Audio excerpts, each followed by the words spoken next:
Hi అండి, నమస్తే. నేను మీ Rajeshwari. Welcome to Rajesh homely kitchen. ఈరోజు వీడియోలో బ్యాచిలర్ స్పెషల్గా వంకాయ వేపుడుని చాలా టేస్టీగా ఎలా చేసుకోవాలో చూపిస్తానండి. అలాగే ఈ ఫ్రైలోకి ఒక పొడిని తయారు చేసి చూపిస్తున్నానండి.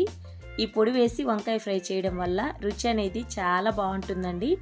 ఒక్కసారి ఈ ప్రాసెస్లో చేయండి, మీకు తప్పకుండా నచ్చి తీరుతుంది. ఈ ఫ్రై అన్నంలో కలుపుకోవడానికి బాగుంటుంది, పప్పుచారు రసంలోకి సైడ్ డిష్గా కూడా బాగుంటుందండి. మరి లేట్ చేయకుండా ఈ వంకాయ ఫ్రై తయారు చేసుకోవడానికి ఇక్కడ నేను లేతగా ఉండేటివి ఒక అర కేజీ వంకాయని తీసుకున్నానండి.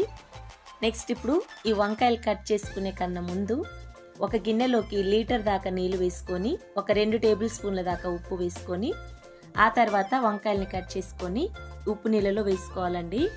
లేదా డైరెక్ట్గా కట్ చేసుకుంటే వంకాయలు అనేది చేదు వచ్చేస్తాయి అన్నమాట.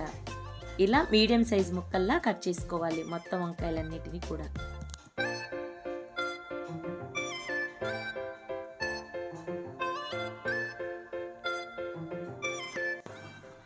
ఇలా మొత్తం వంకాయల్ని కూడా కట్ చేసుకున్న తర్వాత నెక్స్ట్ ఇప్పుడు ఈ వంకాయ ముక్కల్ని పక్కన పెట్టేసుకొని నెక్స్ట్ ఇప్పుడు తాలింపు చేసుకోవడానికి స్టవ్ ఆన్ చేసి ఒక కడాయి పెట్టుకొని 5-6 టేబుల్ స్పూన్ల దాకా ఆయిల్ వేసుకోండి.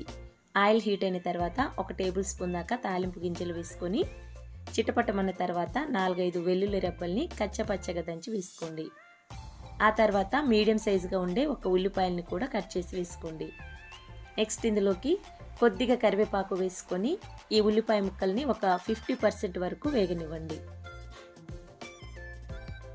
చూడండి, ఉల్లిపాయ ముక్కలన్నీ కూడా ఇలా 50% వేగిన తర్వాత నెక్స్ట్ ఇందులోకి మనం కట్ చేసి పక్కన పెట్టుకున్నటువంటి వంకాయ ముక్కల్ని వేసుకోండి. ఇలా వంకాయ ముక్కలన్నీ వేసుకున్న తర్వాత నెక్స్ట్ ఇందులోకి అర టేబుల్ స్పూన్ ఉప్పుని ముందే వేసి వేపుకోవాలండి, లేదంటే వంకాయ ముక్కలు అనేది చేదొస్తాయి అన్నమాట. ఇప్పుడు మంటని మీడియం ఫ్లేమ్లోకి టర్న్ చేసుకొని మగ్గనివ్వాలండి. ఈ ఫ్రై మగ్గేలోపు మనం పొడిని తయారు చేసుకుందామండి. దానికోసంగా ఒక మిక్సీ జార్లోకి 6-7 వరకు ఎండు కొబ్బరి ముక్కల్ని ఒక 3-4 టేబుల్ స్పూన్ల దాకా వేపినటువంటి వేరుశెనగ గుళ్ళని వేసుకోండి. నెక్స్ట్ ఇందులోకి అర టేబుల్ స్పూన్ దాకా ఉప్పు వేసుకోవాలండి. మనం ఆల్రెడీ వంకాయ ముక్కల్లో వేసుకున్నాం కాబట్టి చూసి అర టేబుల్ స్పూన్ దాకా వేసుకోండి. ఆ తర్వాత 2 వెల్లుల్లి రెబ్బల్ని 2 టేబుల్ స్పూన్ల దాకా కారాన్ని వేసుకొని ఇలా కోర్స్గా గ్రైండ్ చేసి పక్కన పెట్టేసుకోండి.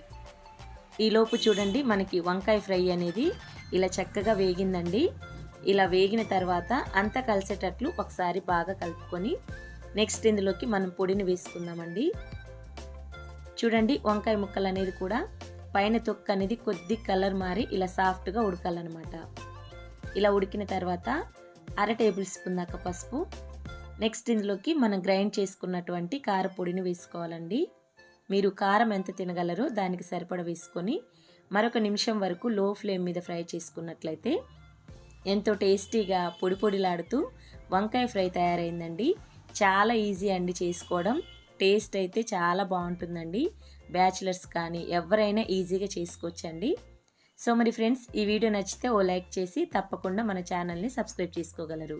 Thank you for watching.